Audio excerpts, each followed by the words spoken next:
Hi, I'm Jim Buck. I'm from Twitchy Thumbs Entertainment. I'm about to give a talk on the physics as I had implemented them in Rallycross for PlayStation 1 back in 1996. Welcome to IGDA local event. It's on Rallycross Physics. I'm the one that's going to be giving the talk. I want to thank a couple of sponsors, the guys from Untitled Studios sitting right here, Incinerator Studios. Bill Todd, are you still here? No, Bill Todd left, but they brought a cool banner. We have a couple other sponsors. One, maybe you heard of them, Qualcomm, Heretic, and Real Pro Hosting. Those are three are general partners of our local chapter.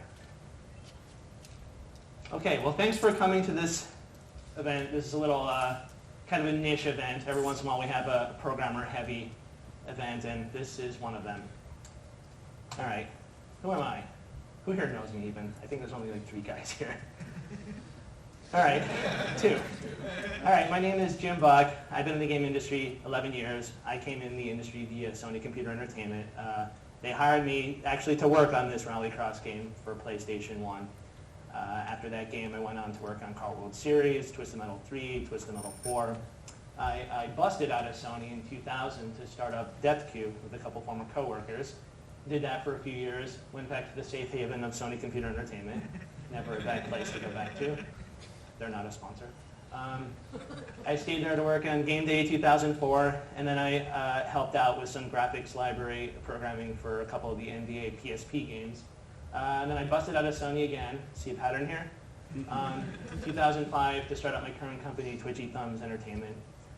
Initially started out doing some PSP work, now moving more into PC stuff.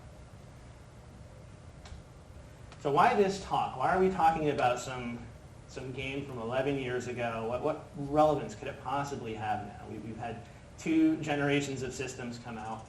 Well, it's never a bad thing to find out how certain things were done in the past. One of my favorite things when I read Game Developer Magazine is the postmortem. I always want to know, what did they do to achieve what they did? Because it's always a finished product. You want to know the path that they took. When you're starting a project from the very beginning, and you have some kind of technology, say, that you have to implement, you have maybe 10 different ideas how to do it. You have no idea which one will work or which one will work the best even. Most of the time, you end up going down a dead end once, twice, or 800 times. Those games don't ship. So it's never a bad idea to see how did somebody accomplish something. That's sort of like the big picture. What algorithms did they use or what techniques did they use? There's also small picture tricks. Often they're sort of specific to the platform, but you never know when they can be applicable to future next-gen systems, especially if they're using the same processors or some kind of similar architecture. So that's sort of small picture of what you can bring from the past.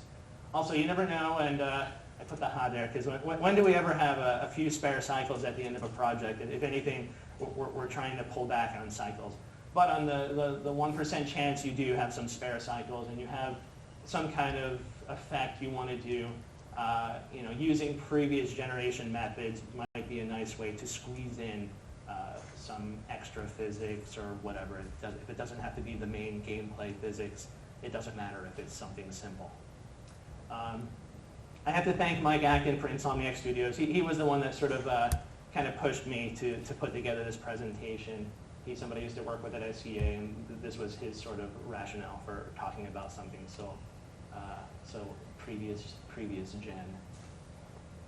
It's never a bad idea to know how to squeeze a lot into a little. It's a good skill to have, especially in this industry. All right, who here knows this game, has played it, has heard of it from their grandmother? Raise your hands, please. This is a niche game. It's a cult game. It was pretty big in our studio, though. It's an off-road racing game. It's not off-road like Sega Rally off-road. It's off-road like super arcadey, crazy off-road. We released it in February '97 in North American territory. A few months later, we released it PAL version in Europe and the Japanese version. It was developed at Sony. It was published by Sony. North America did pretty well. It's almost to this day exactly, it's like 199,900 and something units. Which is great because at that time when it was released, the install base wasn't so huge. It didn't have a lot of marketing support. I dare say maybe almost none. especially when compared to Japanese and PAL support. There was definitely a lot of push there. There was even a weird commercial in Japan. It was considered a cult classic. You go online, look up reviews of this game. People were very big on this game. This was like one of their favorite racing games. Even today, when people are talking about it, they'll still say it was one of their all-time favorite racing games. So it did have some certain appeal, even if 2 people here have heard of it only. And somehow Sony did see fit for one of the first games that they released for the PS1 emulator on the PSP that they released through whatever that PlayStation store is called, the network store. This was one of the first games they did release for it, along with some of the other well-known games like Crash Bandicoot, Second Filter. Okay, well, for the 99% of you that did not hear of it, I actually can play it through the miracles of a PlayStation 1 emulator that runs.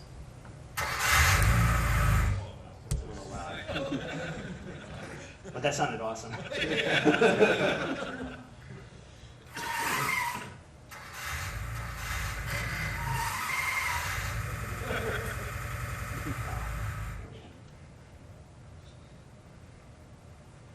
Mark Lyons was the lead programmer, by the way.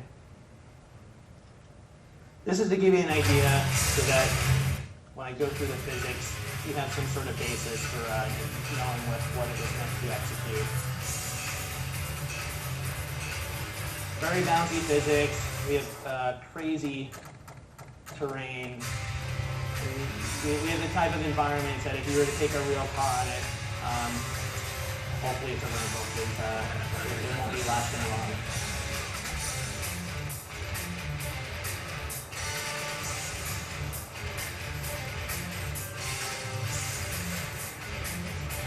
Some may say the best part of this game was the generic rock music.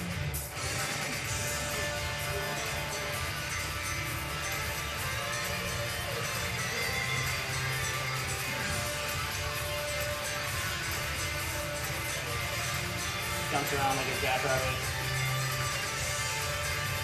Kind of flip over to see if I can do that.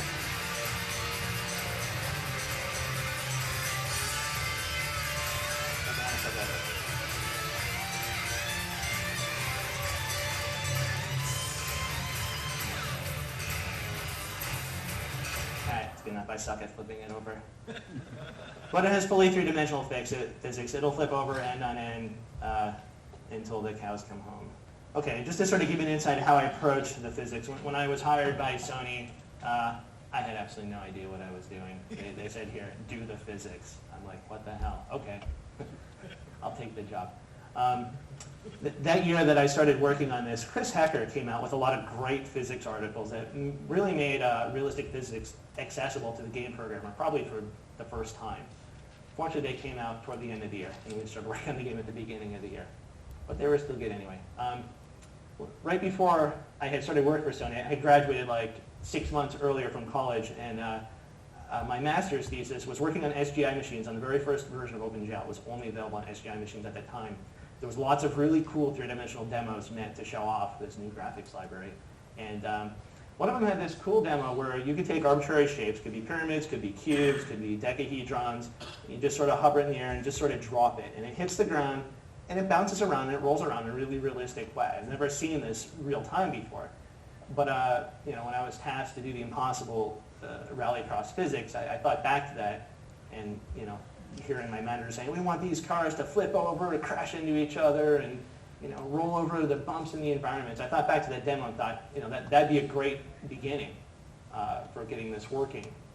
At that time, the internet kind of sucked. The best, I think, search engine at the time was Alta Vista, so it was hard to search for source code, even though the source code for these demos were available.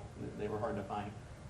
Robert Sheehan, he was a researcher at, I don't remember what university, but he took the source code for that and added some different calculation methods for time stepping, but the core method of stuff bouncing around the ground was still the same. I managed to get the source code from him to see how he did it. So that's what it became. Now before I get into that, we have to all sign a contract that we understand at least this page, because this is just the basic stuff. This is pretty high school stuff. force is mass times acceleration. You time step velocity by taking the acceleration, multiplying it by time. It's called the Euler method of time stepping, by the way. Acceleration is derived from the first equation, and you update the p is for position. You update the position based on time applied to velocity. And on the PlayStation 1, their vector unit, I put that in quotes, did all fixed point calculations. There was no such thing as floating point unless you wanted the game to run at half a frame a second. So their coprocessor was based on 12 of the bits being allocated for the fractional part, and then 1 for the sine and 19 for the integer part. So the core of the Rallycross physics is springs, actually. Almost everything in Rallycross, the ground, the cars, is a spring. Actually, it's a damp spring, but this picture looked kind of cool. I couldn't find such a cool picture of a damp spring. A damp spring just means, in addition to the coily part, through the center, you have like an absorber that tries to absorb the velocity a bit, so it's not just springing around like a freak. All right, this is my programmer art. Those orange ribbons are meant to be springs. I'm not an artist, so that should be understandable. Okay, so this is basically the calculation of a spring. That first white line, that's, say, times 0. Say the spring is locked on the left. Say on the right it's free to move, and it's given, that right end is giving an initial velocity of v, so v sub 0. The next time step, t equals 1. The right-hand side of that spring has been displaced by an amount we'll call x, and it's now the new velocity is v sub 1. Well, the force that we want to apply to the right-hand side of that spring is given by the bottom. Now, that first term, just the minus kx, that's called Hooke's law. That's just the spring. And that basically says the further away from the ideal length of the spring that the spring has become, the stronger the force to bring it back to that rest length. And then the second term, the minus cv, that's meant to stabilize the velocity. That makes it the damped spring, not the dammed spring. Okay, the Rallycross physics, they're broken down into a few components. You have the box, makes it behave like a box. The car is essentially a box. You have the portion where the box interacts with the ground. You have the portion where the box interacts with the side boundaries. We don't want the car driving off to Never Never Land. You have the portion where the box interacts with another box, another vehicle, and they crash. And then you have the part where we actually make the box behave a little bit more like a vehicle. It has brakes, it has gas, it tries to turn. In my case, try to flip over. Okay. The box is not actually a solid mass box. It's represented by 8 points. Each point is just treated as an individual point where every point is connected to every other of the 7 points by springs. If you choose the right set of constants for the spring, like at that bottom equation, the k and the c, if you choose the right set of constants, and you just sort of let this thing sit still, it'll stay as like a box, like a lattice. So as each point is having physics applied to it, we just throw all sorts of forces at it. We throw forces that keep it as a box. We throw gravity at it. And these are all things I'll get into later. But we accumulate forces for each of the 8 points, and at the bottom we just time step all the points, and from that we generate a matrix to draw the car. And just so that you know, every point connected to every other point with 8 points is 28 springs, and it looks like this nightmare. The yellow basically corresponds to the edges of the cube. The red is crossbars on each of the 6 sides, and the greens connect every far corner to the opposite corner. All right. So this is how we approach keeping the 8 points as a relative box. We go through each point, we go through each spring, sorry. We determine what is the length of the spring currently, and how does that compare to what its ideal length is, its stable length. So the x is that difference. We also want to know what portion of the velocity, or the difference in velocity of the 2 points. We only care about the difference in the velocities between the 2 points. Well, what portion of that velocity is parallel to the spring? Because that becomes important with the dampening constant. So then the force, the third line there in the formula is that first term, minus kx minus cv, that is the spring formula. And then we just multiply it by a unit vector that goes in between the 2 points because we want the direction to apply the force. So that's the picture at the bottom. Those are the 2 points. There's a spring between them. They're going off in completely different directions. We apply force to one of them, and then we apply negative force to the other. In the case of this programmer art, the left side of the spring is fixed. In this case, the spring is just kind of in midair. There's nothing keeping it fixed. So whatever happens to one side happens the opposite to the other side. So that's why we add the force to one and then subtract the force to the other. All right, this is a little bit of the beginning of making it behave more like a car. The springs that correspond to the up and down 4 corners, those are like where essentially the shocks of the vehicle would be. They're treated a little special. We separate them out into a portion that is parallel to the shock and perpendicular to the shock. The parallel portion, we're making a little softer. The spring constant is a little smaller. The damping constant is also a little smaller. The perpendicular part is treated the same as all the other springs. They're treated pretty solid. We want this thing to behave as much as a cohesive box as possible. Okay, so before we get to this slide, right now we have a box. We have 8 points. They're connected together by springs. It's behaving like a box. If you just sort of put it out on the screen, it's just going to sit there. Nothing's going to happen to it. If I can somehow reach in and boink one of the corners, it'll actually spin around because the one corner will move. Because the springs will drag some other corners with it, it'll push away some of the other corners, and it will actually rotate like a cube. It's not very interesting. It's a cool demo, but we want it to fall to the ground eventually and hit the ground. So that's where interaction with the ground comes in. In our case with Rallycross, the ground was a height-mapped grid essentially. For every 2-dimensional top-down point, there's a height associated with it. And we have to apply gravity to these points in order for them to start heading toward the ground. So the gravity force is just mg. That's pretty typical. G is the gravitational constant. Okay. So for each of these points, this is this diagram at the bottom. The squiggly line is meant to be a crazy hill that I would suggest not trying to drive up. But if you were to play this game and so inclined to drive up it, P is the point mass we're talking about. X is how far under the height-mapped height it is. You can see that by the white line. That's the height that is returned by that part of the code. Now, we don't actually care to push the point up. We care to push the point out of the ground. In this case, out is going like diagonally up to the left, and that's n. That's the normal to that ground. So we don't care about all of x. We only care about the portion of x that goes in that direction. So that's what that x sub n is, and that's what that formula is. We take that height difference x, and we multiply it by the normal. We essentially take a dot product of the normal. It's just like multiplying the y portion of the normal. We also care about the portion of that point's velocity along the normal, and that's that second formula. Vn is dotting the whole velocity with the normal.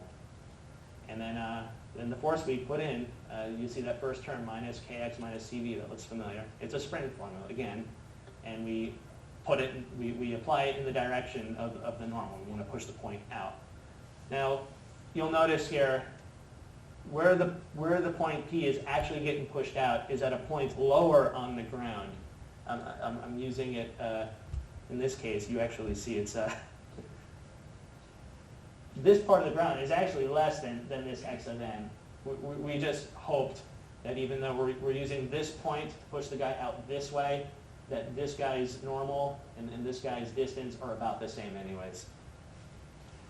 That's a game trick. It doesn't have to be exact. Okay. So right now we have the ability to drop this box onto the ground, gravity bring it to the ground. These 4 formulas will keep it out of the ground. It'll keep it in the ground a certain distance. There's a certain amount where it's far enough under the ground that a force is pushing it that counteracts its weight, essentially. So when it's at its rest, it's actually under the ground a little bit. Still not very interesting, because this thing will just roll around and it'll slide around like a crazy hockey puck. We want friction to slow it down. We want this box to come to a rest eventually. It'd be kind of cool. So before I get into that, I just want to do a quick friction tutorial. There's 2 types of friction. There's static and kinetic. The diagram to the left of the dotted line, that is static. When the box is just sitting there resting on the ground, it's pushing down on the surface with a force that is its weight, mg. Somehow the box isn't falling down through the ground. That's because there's an equal and opposite force pushing back up. It actually is equal to the same amount as mg. We call that the normal force. And the v equals 0 just means that the box is sitting still. Now if we were to push on the left side of the box toward the right, if we just push it lightly, the box isn't going to move. Why is that? Well, there's friction counteracting that. How much friction?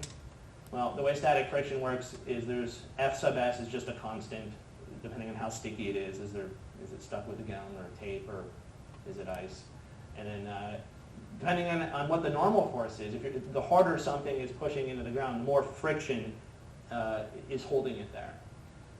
So the maximum friction that will push back on you when you're trying to push the box to move, that's that first equation at the top. F max is this Fs times n. So once the force I'm pushing on it is equal to that amount, the box will start to move. And that's the situation on the right. That's what kinetic friction is. Once it's actually moving, the friction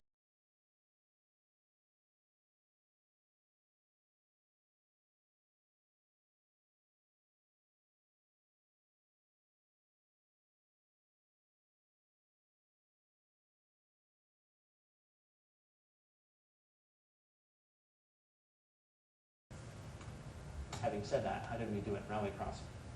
Well, before I get to the static kinetic, there was also another friction called viscous friction. When the car is driving through water, some of the later levels, we had some pretty sticky, nasty mud that it would go through. We wanted, when you drive through the water, to sort of grab your car like it would if you were really going through water. So that's viscous friction. That just takes the current velocity and multiplies it by a constant. So the faster something is going, the stronger there is a force present to slow you down quickly. So if you're not going through water, though, we apply either the static or kinetic. This is basically an algorithm from the code. If you have no velocity, then we're only going to be dealing with static.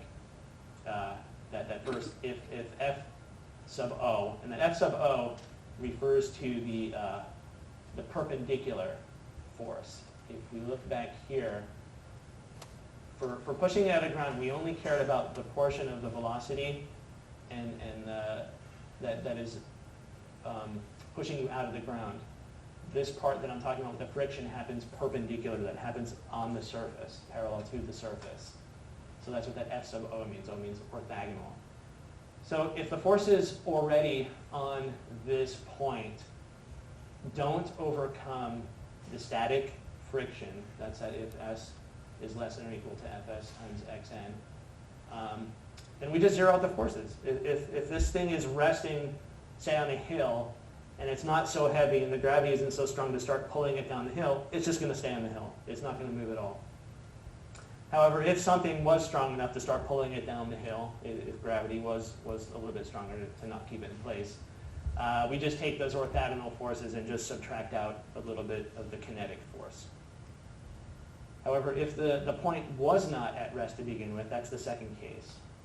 And what we want to know at this point is, we want to look ahead a little bit. We want to find out all the forces on this point right now, and I add those into my current velocity. The friction that I want to apply, which is kinetic because it's moving, is that friction strong enough, and is my velocity small enough, and the other forces, are they small enough that this frictional force can zero out this velocity in this time step, basically.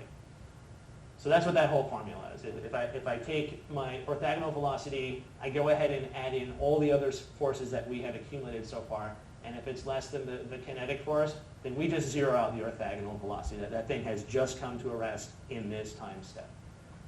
Okay, now let's say it's going, this point is moving so fast along the surface that there's no way kinetic friction will stop it right now. We just subtract out we add in a force that just applies the kinetic friction in the opposite direction to the velocity. If this looks a little complicated, because it is. Friction's a real pain in the ass in game engines. It's almost never perfectly right. It's usually good enough most of the time. Every once in a while you'll see weird jittering and stuff like that.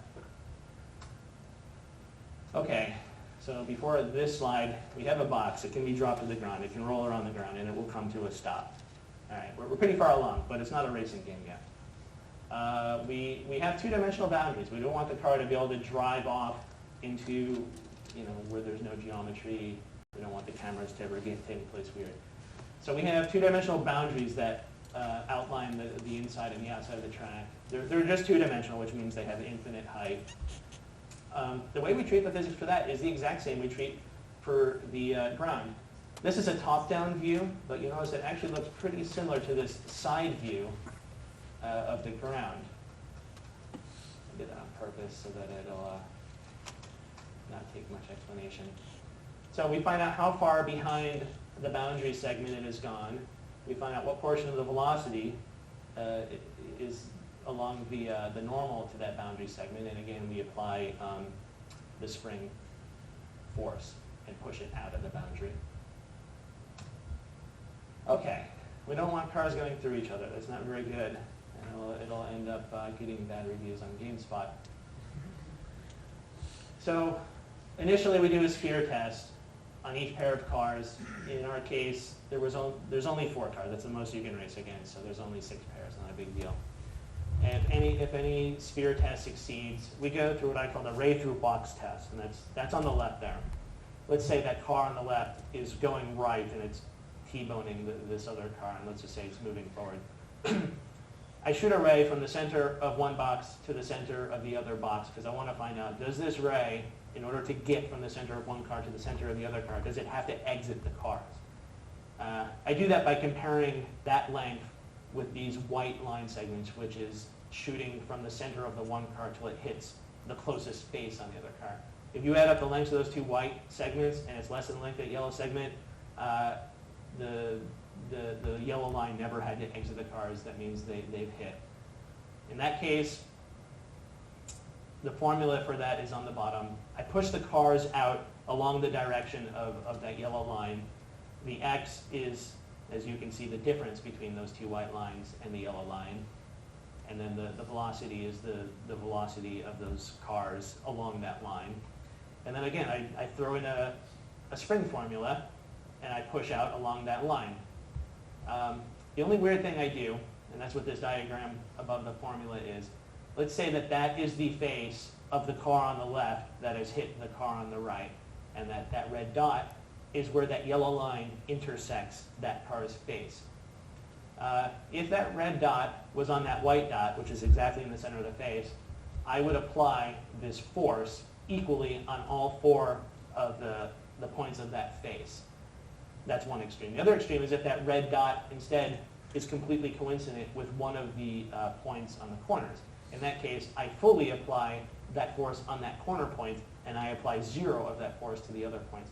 The reason why I do this is I want it so that, in this case, you see this car on the left, he's not hitting him directly in the center. He's hitting him more toward the front of the car. I want that car on the right to sort of spin out. I want it to rotate a little bit clockwise. And that's how I do it. Based on where that red dot is in the face, I apply different percentages of that force on each of the corners to help make this effect happen. All right, so let's say that this ray through box test fails, but visually there is still an interaction between the cars. And here's a great example of that. Just sort of the corner of the car on the left is knocking in front of the car on the right. We shoot that ray through the center, from one center of the car to the other center of the car, and you see it actually exits the cars. So that previous test will fail. In this case, we just test all the points of one car against the box of the other car. If the point is inside the box, then we say, okay, a collision has happened. Again, we use a spring formula. The x comes from this distance. You see, I take the car on the left has his point in the car on the right. So that means I take a ray from the car on the right, from his center, shoot it through the point of the car on the left that's inside the car. The distance from that point to the exit point on the car's, that car on the right's face, that's where I get the x from. The velocity is also along that ray. And then actually I don't push it out in that direction. I push it out in the direction normal to the face that has been penetrated. In this case, of the car on the right, his left side was penetrated. So that's what that short stubby N is. That's the direction I push that point out in.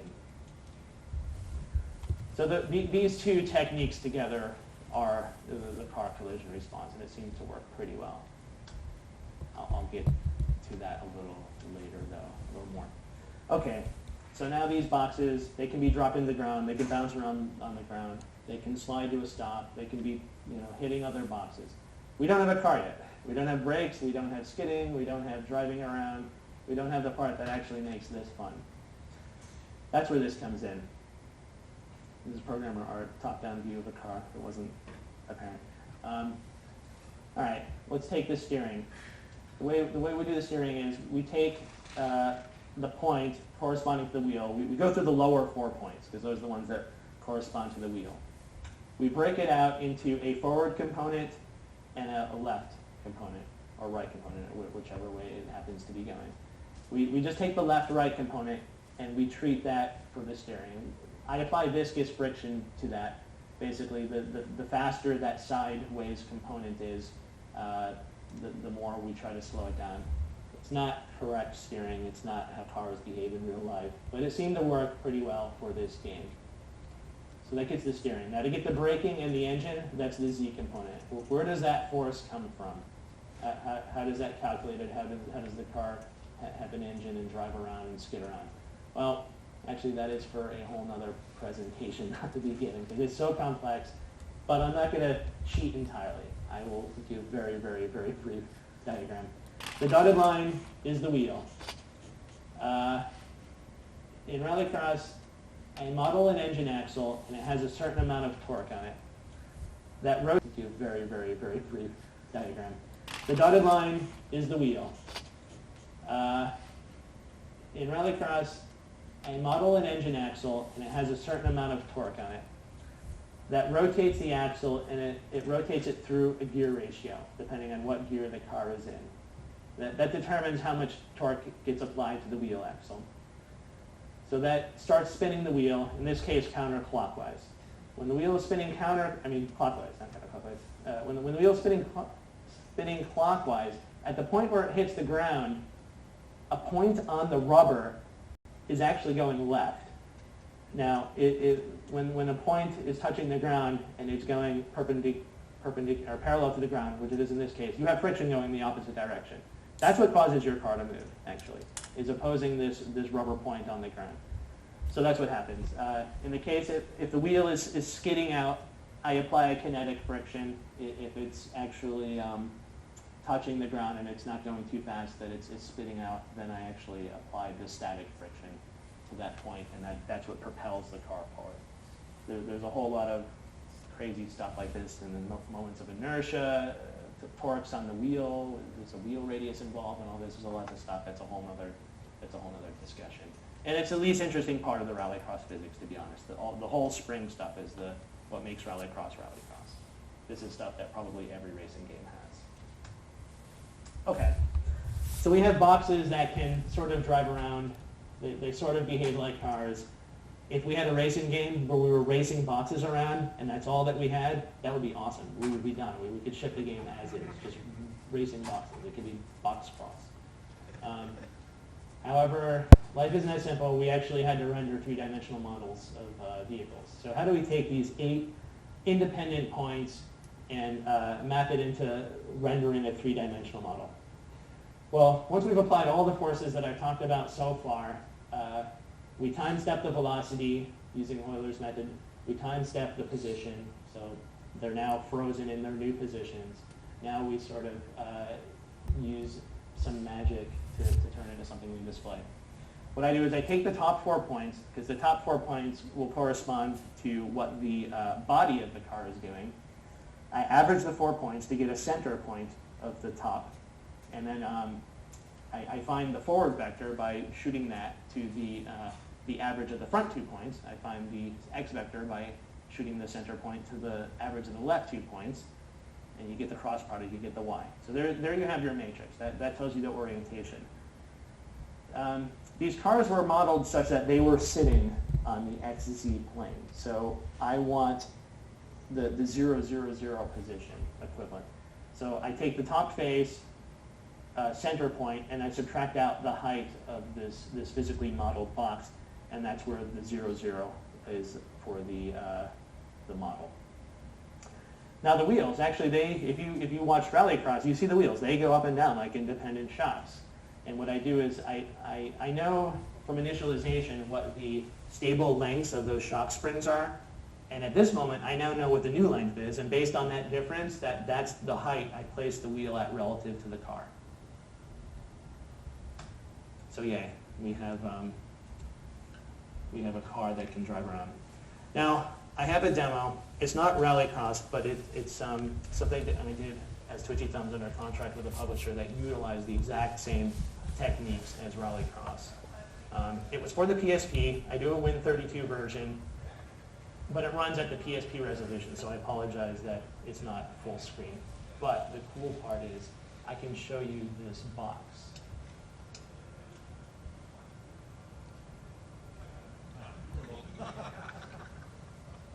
So we always call this the Jello Box. It looks like gelatin. It behaves like gelatin. Because these points are springy, if you watch closely, I mean, it does not behave like a solid box. I mean, it twists, it really spins around like a... Why did you ship this? Yeah. You know, I did try to convince him. I said, we could ship 8 months sooner. Jello Cross.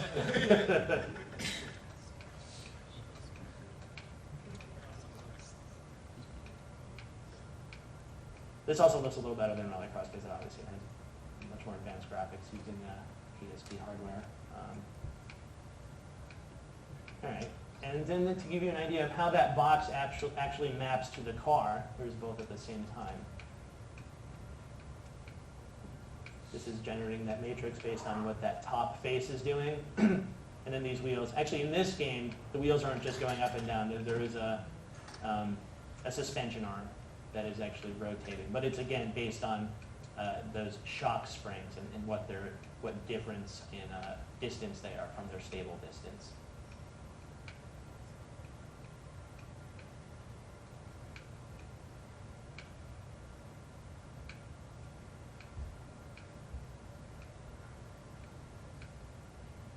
Sorry, there's no sound. Actually, the sound for this is pretty badass, but I could not get it working properly using the PSP sound data under Windows. Okay. Just want to show one more rolling over. I can roll over much easier in this game than the original Rallycross. I don't know why. Okay.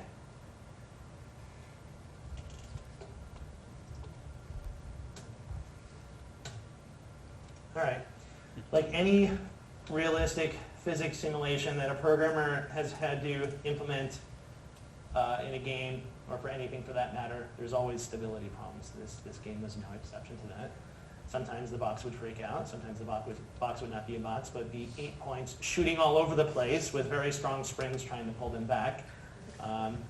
There was another problem, not so common, where, and for some reason it's always the testers that could accomplish this. I could never accomplish this, but they would get stuck on the boundaries. They would hit like a rock head-on, a rock that's just barely wider than the car, get stuck on the boundary, and you can't back out.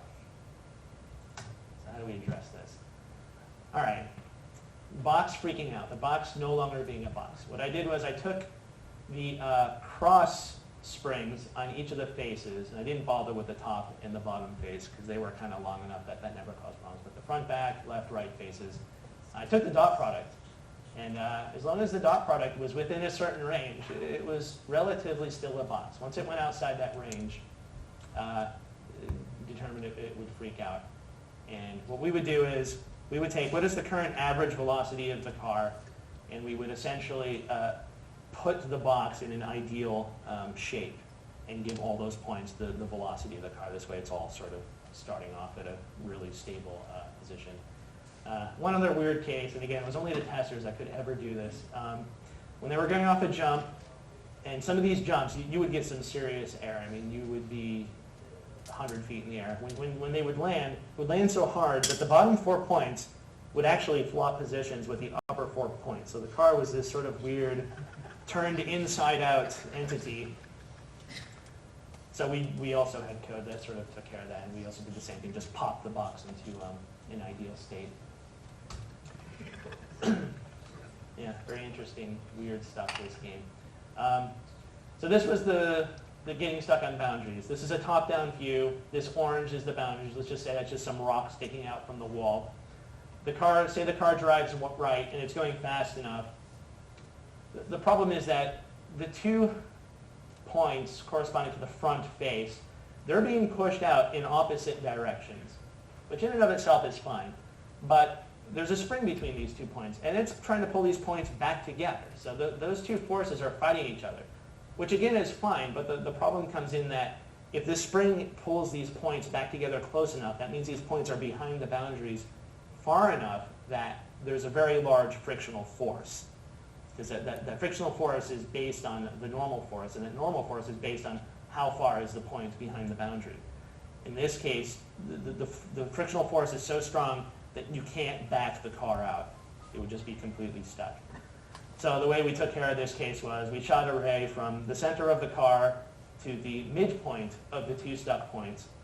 Whatever boundary segment that hit, we started using that guy's normal. And those 2 stuck points, rather than being the normal being in opposite directions, we just used the normal pointing out in the proper direction. Okay, so 28 springs per car. Crazy, seemingly random frictional calculations. Engine with independent torque and all sorts of weird moments of whatever. Adds up to a lot on a PS1, a very underpowered system. How do we get it running at, hopefully, pray 30 frames per second? Actually, no big surprises here. The big one, obviously, was the 28 springs. So I tried to make sure the damping constant and the spring constant were mostly power of 2, because when they're being multiplied by power of 2 constants, the compiler can optimize them into shifts. That's always a good thing. There's a lot of things that aren't constants from a code point of view, but are constants in your game. When we were time-stepping the velocity by multiplying the acceleration, we were multiplying it by taking the forces, dividing it by mass, and multiplying it by time. It's a lot. Let's pre-calculate time divided by mass, and then we just multiply that by the forces. So that saved a lot of calculations by pre-calculating a lot of stuff that's remained the same. Aliasing is a problem with pointers when you have a pointer and a function, and that function makes another function call, and it comes back to the calling function. The calling function cannot make any assumptions about what has changed or what has not changed in your data. So if you cache a lot of these local pointers, then it alleviates that for you. It doesn't have to reload all sorts of stuff from memory every iteration of a loop if inside that loop you're making function calls. So that saved a lot. I said earlier that the fixed point stuff was going to become important later. This is it. When you multiply fixed point numbers together, the way you keep it as a fixed point number as a result, if you have 12 bits of fixed point and you multiply those 2 numbers together, you end up with essentially a 64-bit 24-point fixed point number. So you shift it back down by 12 bits to get back a 12-bit fixed point number. In our case, a lot of our fixed point multiplies were needing the extra 32 bits before it would be shifted down. Those 2 numbers multiplied together would end up being more than 32 bits temporarily before the shift. It would suck to have to implement that in software. That means for every 2 numbers you're multiplying, you have to do a couple multiplies. As it turns out, the R3000, which is the CPU of the PlayStation, does 64-bit multiplies, but in C code it only returns the bottom 32 bits. However, if you write assembly code, you can access the upper 64 bits. So we had assembly language that when the 2 numbers were multiplied together, it would take the 64 bits, shift them both down by the 12 bits, and resynthesize the final 32-bit number. So that allowed us to do a lot of the complex physics stuff without blowing through numbers. Then the other thing, obvious thing, any math functions that were being called a lot, or in our case, the height map was compressed data that every time you want to do a height map lookup, it had to decompress it. All that stuff was assembly language. That was a pretty big win. But that always is. Okay, well, the fun of Jello Box Physics did not just end there. It continued on and on. The next game I worked on, Kart World Series, I used it there. The addition I made, you remember I said that I treated the physics on the wheels I treated separately in the X and Z directions. I said that it seemed to work with Rallycross, but it wasn't right. You couldn't like spin out, do donuts, do crazy skidding things. We wanted to do that with Kart World Series. We wanted you to be able to just ram on that gas from the starting line and you know, generate a lot of smoke until the wheels finally grab and you can move forward. So I actually did figure out the proper, or at least an approximation of the proper frictional model on the wheels. So what you do is you want to know a point on the wheel. What is the velocity of this infinitely small piece of rubber at the point that it's hitting the ground? If the car is spinning its wheels and it's also skidding to the side, that rubber is actually, you know, going in some weird diagonal direction. You want to apply the friction in the opposite direction of that velocity, not in the weird hacky way I did it for Rallycross. So we got that working, and in Kart World Series you can do crazy donuts, you can apply skid marks till your hearts are content, you can be powering down the road and suddenly slam on the gas and turn the wheel at the same time, and the car can whip around and you can start going in the other way. These things were just not possible in Rallycross. Jello physics persisted in the Twisted Metal follow-up games that we did after Single Track had problems with Sony, and they were no longer doing the series. We removed the height map stuff because we wanted all sorts of weird tunnels and arbitrary geometry in Twisted Metal 3. So rather than colliding with the height map, we collide with three-dimensional geometry. And in this case, we don't penetrate. With the height map, we were always allowing penetration because it was a spring. It was being treated as a spring. We wanted the three-dimensional geometry to be a solid mesh. Seemed to work fine. We stopped the point at the polygon, and wherever it penetrated, I just pushed it up and made it an infinitely small distance from the polygon. Seemed to work fine. The car would still roll over and lean as you turned and stuff like that. Would have been cool if I had thought of that at Rallycross.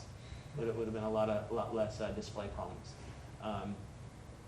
Twisted Metal 4. One thing that never sat well with me since Rallycross, even though it lasted through Kart and Twisted Metal 3, was the car-to-car stuff. It was a little hacky. It worked well, but I wasn't entirely satisfied with it. So I used constructive solid geometry techniques where I would take an arbitrarily aligned box, another arbitrarily aligned box. I find out what is their Boolean intersection. I want to know what is that shape that corresponds to the Boolean intersection. If there is none, then obviously they didn't crash. But whatever that shape is, I take the volume of it, and based on that volume, that's how hard I push away. I push away just along the center, the vector connecting the center points of the car. So the further they've penetrated, the larger that volume is, the harder I push away. Then the only other cool thing with Twisted Metal 4 is they have better graphics compared to Twisted Metal 3. All right, that's it. Are there any questions? Or should I just run the physics demo again? Yes, go ahead. Was there any multiplayer on the Rallycross, or just single player? It was, we did up to 4-player split screen if you had the multi-tab. Not only that, after we shipped Rallycross, because we wanted to get it working for Kart World Series, I implemented a link cable in Rallycross just to get it working. This version did not ship, but that was also pretty cool. So you had 2 TVs, 2 PlayStations, a link cable, 4-player split screen, 4-player split screen. So did you have to take any additional shortcuts for this and No. Actually, I lied. 4-player split screen and 2 TVs would imply 8 cars. We still had 4 cars, so it would either be 3 and 1 or 2 and 2. No, the physics stayed the same. We took shortcuts in the rendering. Like we were using just 2 levels of mip-map. So I think in the case of 4-player split screen, we always use the crappier level. How far out we rendered the geometry, that was pulled in, so you'd see a lot more pop-up. We used lower resolution models of the cars in that case. So yes, that was the only way of winning on that one. Yes? So what kind of limitations do you have in the physics model on the original game and on your newer model? You mean the PSP demo I showed? Yeah, and how many All right, I'll tell the whole story here. Actually, the code that ran the original Rallycross, the physics, is the exact same source code that ran the PSP game. I didn't change the physics at all. We wanted to use the same physics in a different racing game.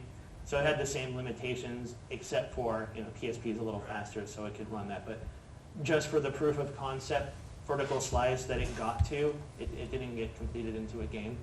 If anybody wants to fund the completion of the game, see me after.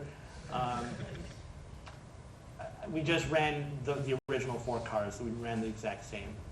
Did you ever experiment with like 20 or 30? No, because I was, as test data, I was using some of the data from the original Rallycross, that had the start points burned into the binary data. So I didn't have, data for other start points to put the cars at. I mean, I suppose I could have just used the same start points, but, put the car up in midair above the other car and just let them fall and race at that point.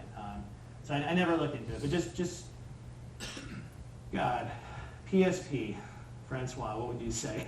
Or even the PS1, I was just curious how well your physics model held up, even on the PS1. It ran very well. I mean, you saw the Rallycross at the beginning. It ran pretty well. I would say it ran at 30 frames per second most of the time, and whenever it dropped, it was more due to some areas of the tracks having too much geometry and us rendering too much geometry. Because PlayStation 1, you actually had to transform your geometry and light the geometry yourself. You couldn't, you didn't have the graphics chip doing all that for you. So it ran pretty well. And it also ran, well, when it came to Kart World Series, we simplified it. It was no longer a Jello Box. We removed the top 4 points because we didn't want just 4 cars racing around in an F1 style racing game. That'd be highly boring. So it ended up becoming a Jello card. It didn't actually behave too well, but it got us to use the same style of physics to run 15 cars on the PS1. Yeah. Anyone? Bueller? Go ahead. What are you working on right now? I am working on a PC project independently that it might use some similar style physics. I do like this type of physics. I have done some solid body stuff since this, but there is a feel about driving around in a car that's so crazy bouncy that's just fun. So I am working on a vehicle-based game that's using some similar type of methods. Yes? Would you recommend any, for someone who's not as math inclined, would you recommend any physics engine that would supply similar behavior? Do you know of any, such as ODE or any kind of open source? What do you recommend? I did look into ODE at one point. I also worked with Newton Physics. Right. I don't think any of those natively will take just some list of points and do the, you have to tell it, this point, there's a spring between it. At that point, the engine will handle it for you. You don't need to worry about what are the spring calculations. You have to give it constants, of course. But yeah, I would say any of those engines, at a minimum, should be able to support a point mass and you telling that it's connected by a spring to something else. Yeah. But from what I had explored into ODE looks pretty good. The big point about that is because you have this source, if there's any problem, you can jump in and get in there. Newton seemed pretty solid, but it is closed source. But it is more game ready. It has stuff like it'll notify you the first time something collides, so that if you want 2 cars to crash, you only want to play a sound effect when they first are penetrating, not while they're penetrating. ODE did not have this type of stuff. Yes. Is the tire rotation just a function of velocity? Is that simple? Or? No, the tire rotation was a function of what kind of power was the engine applying to it, and then whatever external frictional forces were doing to slow it down. So it's swing factor or spin. Yeah. Yeah. No, the cheating way would be just to rotate the wheel based on how fast the car is physically moving through the world. No, those are completely independent, so it's more realistic. Any other questions? Yes? I ordered Rallycross when I found out about this, but it still hasn't arrived at my house, so I haven't been able to play it. But with the different cars, did you have different amounts of torque or whatever on the wheel equation you used, so Yeah. some were different, a little faster and whatnot? Yeah, I mean, this was before, we had cool external tools to edit data files, but in the physics code is a table, a struct, basically, for each car that says, what is this guy's maximum engine power, what gear ratios does he have, different cars have different gear ratios. It might have been done by class. I think we had 4 or 5 different classes of cars, and I think those variables were shared within a class. Were there ever times where 2 different classes of vehicles can be racing against each other? Oh yeah, and any car can be racing along with any other car. Yeah, once you open them up, it's one of those games where you have to open up everything, which I think is a pain in the ass, but I paid for the game, damn it. We race the cool trucks now. Was there quite a bit of work in balancing those to where it was still fun to play the different classes against each other, or was it just one? I don't know personally, because I put the system in place to have that, and when I was running the Windows/PSP game, you saw I went to a screen to adjust numbers. That same screen was in the original Rallycross, so I hooked that table to that adjustment screen, and we gave it to a tester. Because finding out those right combinations of numbers that work well and racing against other cars, it's the hardest part of game development, I think, because that's where the fun comes in, and making sure it's fair to play the game. But yeah, I hope it comes soon for you, because it's a cool game. If I do say so. We were going to hook it up at work on the projector, but Yeah. maybe next week. Oh, that's cool. Yes. Could you briefly describe how the camera was tied to the car? Oh god, it's been so long since I've looked at that code. I don't know if I can accurately describe it. I think it was Was that rigid? the distance was locked. Yeah, we had 3 different I think views. There was the medium, close, and far. It was pretty rigid, but anytime it backed into well, it was rigid distance-wise. As the car is turning, the camera was a little mushy. There might have even been spring calculations in that too. So as the car was turning, you'd actually get to see the side of the car a little bit. The car is leading in the turn, and then eventually the camera sort of swings in behind it a little bit. So I think otherwise you might puke if the camera was really locked to the back of the thing.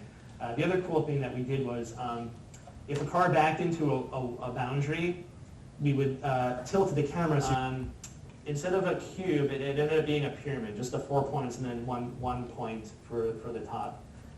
We didn't, in the Twisted Metal games, one of the things that people didn't like in Twisted Metal 3, it was fun in Rallycross, actually. When you roll the car over, I failed to say this, you use the shoulder buttons to sort of rock the car back over. Maybe that's fun in a racing game, maybe it's not. It seemed to work well in Rallycross, but it's certainly not fun when you're firing rockets at other cars.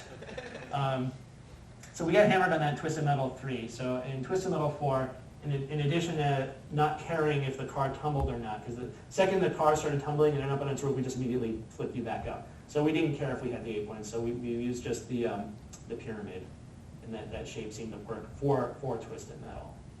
And it actually had us run at a much better frame rate. We could add more graphics in the world, more geometry, because we had, I don't even know how many springs that was, but it was way less than 28.